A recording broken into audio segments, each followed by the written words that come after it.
সেই দিন সামনে আসছে। আপনারা সকলে জানেন যে ওয়াকফ সম্পত্তি যেটা মুসলমানদের খাস, যেটা মুসলমানরা আল্লাহর জন্য খাস করে দিয়েছে, মসজিদ, মাদ্রাসা, কবরস্থান, ঈদগাহ, এই ওয়াকফ সম্পত্তিগুলো তারা জেপিসিতে বিল পাস করে নিয়েছে এবং এটাকে বেদখল করার চক্রান্ত চলছে। তাই আপনাকে এই দেশ বাঁচানোর জন্য, এই ভারতবর্ষের সংবিধান বাঁচানোর জন্য, ভারতবর্ষ মহান আমাদের জন্মভূমি, এটা বাঁচানোর জন্য মাথায় কাফন করে রেডি থাকতে হবে। দেশ বাঁচানোর জন্য, সংবিধান বাঁচানোর জন্য, সংবিধান সংখ্যালঘুদের যে ধর্মীয় অনুষ্ঠানগুলি, ধর্মীয় প্রতিষ্ঠানগুলি বাঁচার যে অধিকার দিয়েছে, সেই সংবিধানটাকে যারা নষ্ট করতে চাইবে, আমরা জীবন দিয়ে হলে আমাদের দেশকে রক্ষা করব, সংবিধান রক্ষা করবো, ইনশাআল্লাহ বলে। ইনশাআল্লাহ বলেন। অনেকে মনে করছেন এইসব নামাজ রোজা বাদ দিয়ে সব কি সব আলোচনা হচ্ছে।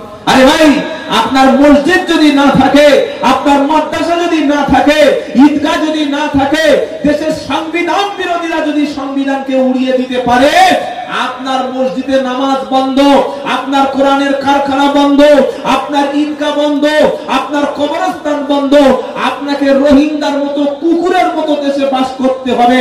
অথচ এই দেশ স্বাধীনতার জন্য সবচাইতে রক্ত আমার বাপ দিয়েছিল, আপনার বাপ দিয়েছিল। কি ভাই, সত্য বলছি না মিথ্যা বলছি? কি বলছেন আপনারা? কোরআন তাই ফয়সালা করল, যদি কোনো ব্যক্তি কোন একজন মুসলমানকে হত্যা করে, তাহলে হত্যাকারীর ঠিকানা হলো জাহান্নাম। এবার আপনি ইতিহাস দেখুন, বিশ্বের মধ্যে যারা সবচাইতে বড় বড় খুনি, তার মধ্যে কজন মুসলমানের নাম আছে? এই পৃথিবীর ইতিহাসে সবচাইতে যে ব্যক্তি বেশি খুন করেছিল, তার নাম হলো মিস্টার হিটলার। কি বললাম? নাম শুনেন নাই? হিটলার নাম শুনেন নাই? কি আপনারা বুঝতে পারছেন না তো? প্রায় 7 লাখ ইহুদিদেরকে খুন করেছিল। হিটলারের টাইটেল ছিল হাফেজ কারি মুফতি মাওলানা শাইখুল হাদিস হিটলার, তাই তো? হ্যাঁ বলেন বলেন। না, সে মুসলমান ছিল না।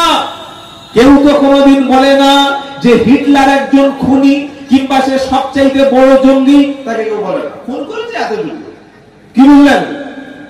দ্বিতীয় মুসলিনি লক্ষ লক্ষ মানুষকে খুন করেছে। আর একটা খুনির নাম হচ্ছে W Bush, senior Bush. Iraq এবং আফগানিস্তানকে শেষ করে দিয়েছে।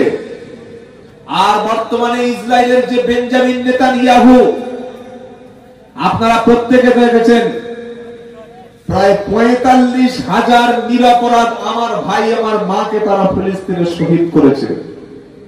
মায়ানমার বলে একটা দেশ আছে, ওই দেশের প্রাক্তন প্রেসিডেন্ট নাম হচ্ছে আং সান সুচি, প্রায় 2 লাখের উপরে সংখ্যালঘুকে হত্যা করেছে।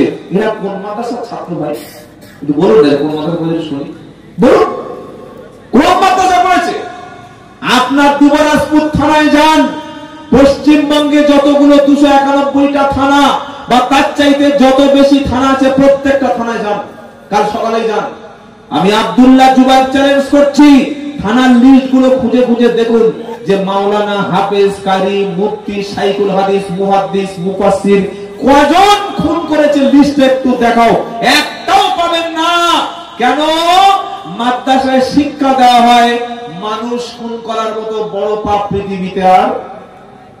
নবীজি সাল্লাল্লাহু আলাইহি সাল্লাম বলেন, এই পৃথিবীকে যদি ধ্বংস করে দেওয়া হয়, তার চাইতে বড় পাপ হলো একজন ঈমানদারকে খুন করা।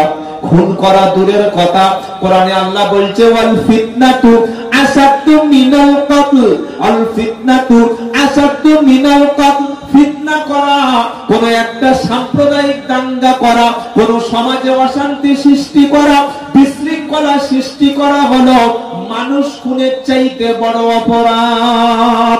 আল্লাহু আকবার। এত বড় মেসেজ আল্লাহর কোরআন দিয়েছে।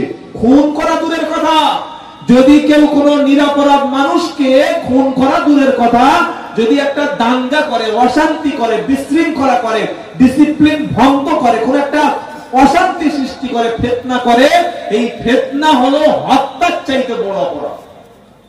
সুবহানাল্লাহ বলবেন না নাউজুবিল্লাহ বলবেন?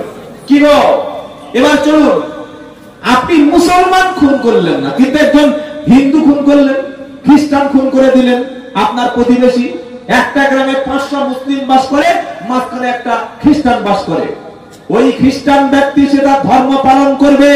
আপনি যদি ওই খ্রিস্টানের জমি দখল করেন, আপনি যদি ওই খ্রিস্টান ভাইয়ের চার্চে আঘাত করেন, অথবা 500 মুসলিম গ্রামের মধ্যে একটা হিন্দু বাস করে, তার নাম হচ্ছে শ্রী রবীন্দ্র কুমার মাইতি, তো 500 মুসলিম।